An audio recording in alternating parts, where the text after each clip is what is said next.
في آية الناس فهمتها بشكل مش بس غلط، لا ده الفهم الغلط بقى هو الأشهر، لدرجة انك كل ما تيجي تعمل خطوة جديدة في حياتك تلاقي واحد يقولك اوعى تعمل كده، ده رمي للنفس في التهلكة.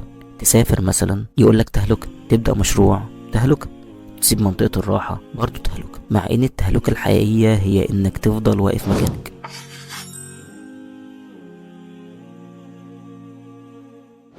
نرجع لأول مرة اتقالت فيها الآية.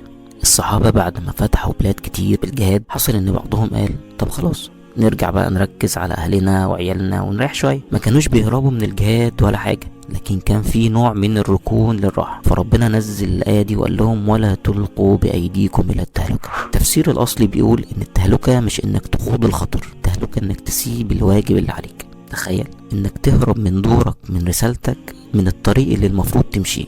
هي دي فعلا التهلكة. تخيل واحد واقف على باب خير، قدامه فرصة يتغير ويتعلم ويكبر ويشتغل ويهاجر، ياخد خطوة نحو هدفه، لكن في كل خطوة دايما بيرجع ويقول خير. هو نفسه اللي بيرمي نفسه للتهلكة، لأن التهلكة مش الموت، التهلكة العطل. تخيل واحد بيزرع أرض، لو وقف عن زراعتها سنة الأرض مش هتقوله شكرا، لا الأرض هتنشف وهتبور. كذلك قلبك، عقلك وطموحك لو سبتهم هيبوروا. ربنا بيقولك اوعى ترمي نفسك للهلاك بالكسل، بالانسحاب، بإهمال الفرص اللي قدامك. هديك مثال من الحياة. واحد عايش في خوف من الفشل، ما بيتقدمش ولا خطوة، تلاقي السنين فاتت وفي الآخر يقول ما حدش اداني فرصة، مع العلم ان الفرص كانت موجودة، لكن هو اللي وقع في التهلكة بإيده بخوف. وساعات التهلكة انك تقول كفاية العمل، مع ان لسه عندك طاقة، عندك رسالة، وعندك قدرة تكمل، لكن الراحة بتسحبك. تيجي الآية دي تفوقك وتقولك ولا تلقوا بأيديكم إلى التهلكة. اوعى تفكر ان الراحة أمان، الراحة المستمرة خطر. اوعى تفكر ان الوقوف حل، الوقوف هو بداية السقوط.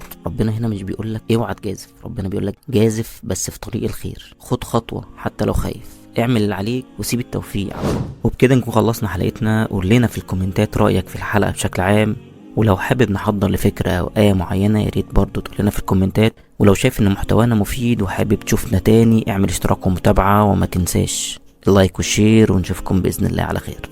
سلام.